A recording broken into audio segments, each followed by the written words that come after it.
প্রিয় ছাত্রছাত্রীরা, আজকে আমি তোমাদেরকে এই ভিডিওর মাধ্যমে ক্লাস 7-এর পরিবেশ বিজ্ঞানের যে সমস্ত প্রশ্নগুলো দেওয়া হয়েছে 2025 সালের রায়মাটির প্রশ্নবিচিত্রাতে প্রথম পর্যায়ের মূল্যায়নের জন্য 2 নম্বর স্কুল থেকে, সেগুলো আমরা আলোচনা করবো আজকে এই ভিডিওর মাধ্যমে। তোমরা ভিডিওটা শুরু থেকে শেষ অবধি অবশ্যই দেখবে। আর চ্যানেল যদি নতুন থাকে অবশ্যই তোমরা চ্যানেলটাকে সাবস্ক্রাইব করে রাখবে পরবর্তী যে স্কুলগুলো আছে সেগুলো প্রশ্নোত্তর পাওয়ার জন্য। আর আজকে আমরা আলোচনা করবো এই 2 নম্বর স্কুলটা, সেখানে যে সমস্ত প্রশ্নগুলো আছে পেজ নম্বর 197-তে। এই প্রশ্নতে পিডিএফ তোমরা আমাদের যে টেলিগ্রাম চ্যানেল সেখান থেকে পরবর্তীতে পেয়ে যাবে, ডিসক্রিপশনে লিঙ্ক দেওয়া হচ্ছে, সেখান থেকে তোমরা টেলিগ্রাম চ্যানেলে যুক্ত হয়ে যেতে পারবে। দেখো 2 নম্বর স্কুলে প্রথমে দেওয়া হচ্ছে ফিজিক্যাল সায়েন্সের প্রশ্ন।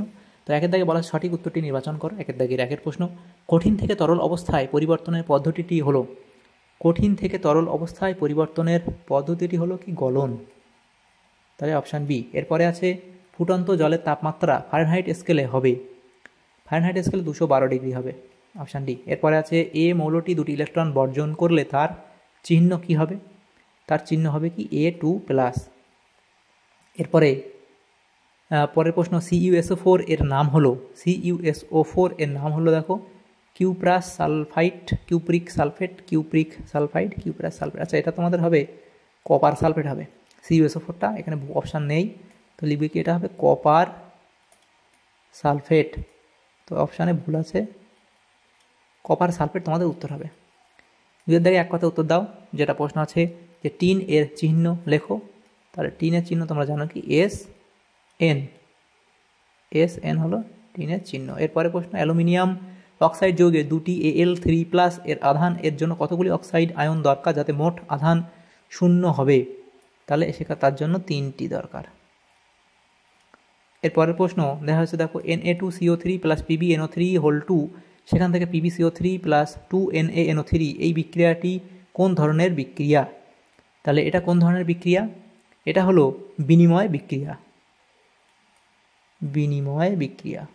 দেখো এদিক থেকে এদিক, এদিক ওদিক শুধু চেঞ্জ হয়েছে, ওই জন্য বিনিময় বিক্রিয়া। এরপরে দেখো প্রশ্ন যেটা হচ্ছে শূন্যস্থান পূরণ করো। 2টি ভিন্ন উষ্ণতার বস্তু পরস্পরের সংস্পর্শে এলে যা হারায় বা যা বাড়তি পায় তাকে ড্যাশ বলে, তাকে তাপ বলা হয়। 5 দাগের প্রশ্ন কি বলা যায়, 5 দাগের প্রশ্ন 0 ডিগ্রি সেন্টিগ্রেড উষ্ণতার 1 গ্রাম বরফকে কত তাপ দিলে তা 0 ডিগ্রি সেন্টিগ্রেড উষ্ণতার 1 গ্রাম জলে পরিণত হবে, সেটা হবে কি 80 ক্যালোরি। এরপরে প্রশ্ন 3 দাগের নিচের প্রশ্নগুলি সংক্ষিপ্ত উত্তর দাও।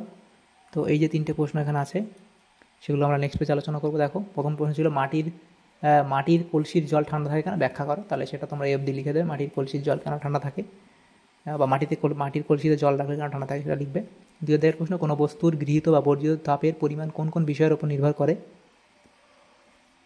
তো এখানে লিখে দিই, সেটা হচ্ছে বস্তুর ভর, উপাদান, লিখবে বস্তুর ভর, বস্তুর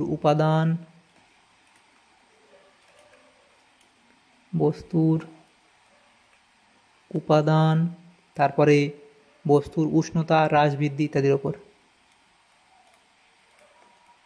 বস্তুর উষ্ণতা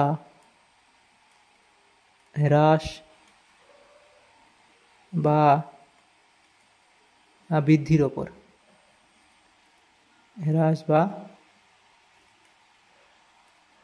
বৃদ্ধির উপর নির্ভর করে। এসআইতে তাপের একক লেখো। এসআইতে তাপের একক কি, এসআইতে তাপের একক হলো, তোমরা কি লিখবে জুল, এসআইতে তাপের একক হলো কি জুল। এরপরে সমতা বিধান করো। Fe, আচ্ছা এই শূন্য, এটা আমরা এখানে দেখে নিই। সমতা বিধান যেটা ছিল Fe2O3+C, সেখান থেকে আমাদের তৈরি হয়েছে Fe+CO, এটা আছে। তাহলে সমতা বিধান যেটা আমাদের করতে হবে, তো এখানে তোমাদের হবে কি এর দাগে যেটা, সেটা আমরা এখানে লিখে দিই, এরটা সেটা তোমরা লিখবে Fe2O3+C, সেখান থেকে আমাদের তৈরি হবে কি 2Fe+3CO, এটা হলো সমতা বিধান করবে। বিয়েরটা দেওয়া আছে দেখো Ki+Cl2, সেখান থেকে KCl+I2, তাহলে Ki+Cl2, সেখান থেকে আমাদের কি তৈরি হবে, সেটা সমতা বিধান যখন করব সেটা আমাদের কী করতে হবে, তাহলে এটার ক্ষেত্রে আমাদের দেখো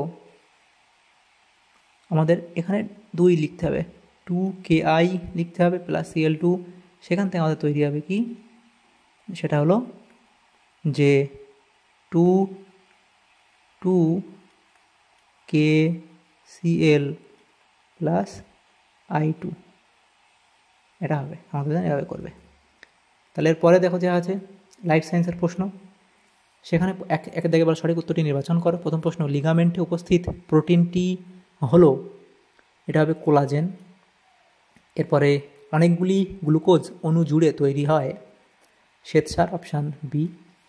এরপরে কেটে যাওয়া জায়গা থেকে রক্ত পড়া বন্ধ করে কোনটা, ভিটামিন কে, অপশান ডি। তারপরে যে প্রশ্ন সেটা হচ্ছে প্রদত্ত কোন খনিজ মৌলটি মানসিক বৃদ্ধি ও বুদ্ধি নিয়ন্ত্রণ করে, সেটা হলো আয়োডিন, অপশান বি। তারপরে একজন ব্যক্তির ওজন 75 কেজি এবং উচ্চতা 1.60 মিটার হলে ওই ব্যক্তির BMI কত হবে। তাহলে BMI যে বার করার যে সূত্র সেটা তোমরা জানো, সেটা হচ্ছে এই যে উচ্চতা, সেটা হচ্ছে এই ব্যক্তির ওজন এভাবে হবে, ব্যক্তির ওজন BMI ইকুয়ালস টু কি, ব্যক্তির ওজন বাই উচ্চতার স্কোয়ার, উচ্চতা এটার স্কোয়ার। তাহলে ব্যক্তির ওজন কত, 75 কেজি, এবং উচ্চতাটা কি মিটারে হতে হবে, তো বলাই আছে এটা 75 আর নিচে কত 1.60 তার স্কোয়ার। এটা ক্যালকুলেশন করার পরে তোমাদের এরকম একটা আসবে 29.30 এরকম একটা আসবে। তো কলনীয় এই অঙ্কটা। দুয়ের দাগে যে প্রশ্নগুলো আছে দেখো সেটা আমরা আলোচনা করবো এবারে। দুয়ের দাগের প্রশ্ন বলা হয়েছে, দেখো যে প্রশ্নগুলো দেখা আছে নেক্সট পেজে আলোচনা করবো। দেখো প্রথম প্রশ্ন, খাদ্য তন্তুতে কোন উপাদান থাকে, লিখবে সেলুলোজ থাকে। এর কার্যকারিতা কি, এর কার্যকারিতা লিখবে। ম্যারাসমাস ও কোয়াশিয়ারকর রোগের কারণ কি, তাহলে ম্যারাসমাস রোগ কি, প্রোটিন ও ক্যালোরির অভাবজনিত রোগ, অর্থাৎ প্রোটিন ও ক্যালোরির অভাবে এই রোগটা হয় ম্যারাসমাস।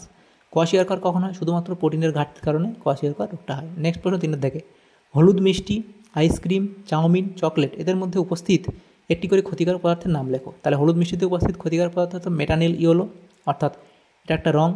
আর আইসক্রিমের ক্যারাজিনান ব্রোমিনেটেড ভেজিটেবল অয়েল। চাউমিনে কি আছে, আজিনামোটো, এটার রাসায়নিক নাম এটা হচ্ছে সোডিয়াম গ্লুটামেট। আর চকলেট সেটা কি হবে, কি ক্যারামেল। এখানে খারাপ এই পদার্থগুলি থাকে, ক্ষতিকারক পদার্থ। 4 দিকে আছে, জলকে বাষ্প করতে প্রচুর তাপের প্রয়োজন, জলের এই ধর্মের জন্য প্রাণীদেহ এবং উদ্ভিদ দেহে কী কী সুবিধা হয়, সেটা এখানে লেখা আছে, লিখে নেবে। নেক্সট প্রশ্ন 5 দাগের বলা আছে ভিটামিন এ, ক্যালসিয়াম এবং ভিটামিন সি, এই যেগুলো দেওয়া আছে ভিটামিন সি, এগুলো কি, ভিটামিন সি এবং আয়রনের একটি করে অভাবজনিত রোগের নাম লেখো। তাহলে ভিটামিন এর অভাবে কী হয়, রাতকানা রোগ হয়। ক্যালসিয়ামের অভাবে কি, অস্টিওপোরোসিস রোগ হয়। ভিটামিন সি এর অভাবে স্কারবি রোগ হয়। আয়রনের অভাবে কী হয়, অ্যানিমিয়া রোগ হয়। 6 দাগের প্রশ্নে মানবদেহে ফাইটোকেমিক্যালসের দুটি গুরুত্ব লেখো। এখানে 3টি গুরুত্ব দেওয়া হয়েছে, তোমরা যে কোনো দুটো লিখলেই হয়ে যাবে, এই প্রশ্ন উত্তর হয়ে যাবে। তাহলে দেখো আমাদের এখানে ক্লাস 7-এর যে সমস্ত প্রশ্নগুলো ছিল পরিবেশ ও বিজ্ঞানের সমস্ত প্রশ্নের উত্তর আলোচনা করলাম আজকে এই ভিডিওর মাধ্যমে। তোমাদের যদি সামান্যতম উপকার এসে থাকে অবশ্যই লাইক করবে, বেশি বেশি করে বন্ধুদের সাথে শেয়ার করবে, আর পরবর্তী স্কুলগুলোর প্রশ্ন উত্তর পাওয়ার জন্য অবশ্যই তোমরা আমাদের চ্যানেলে সাবস্ক্রাইব করে রাখবে। Thank you, thanks for watching.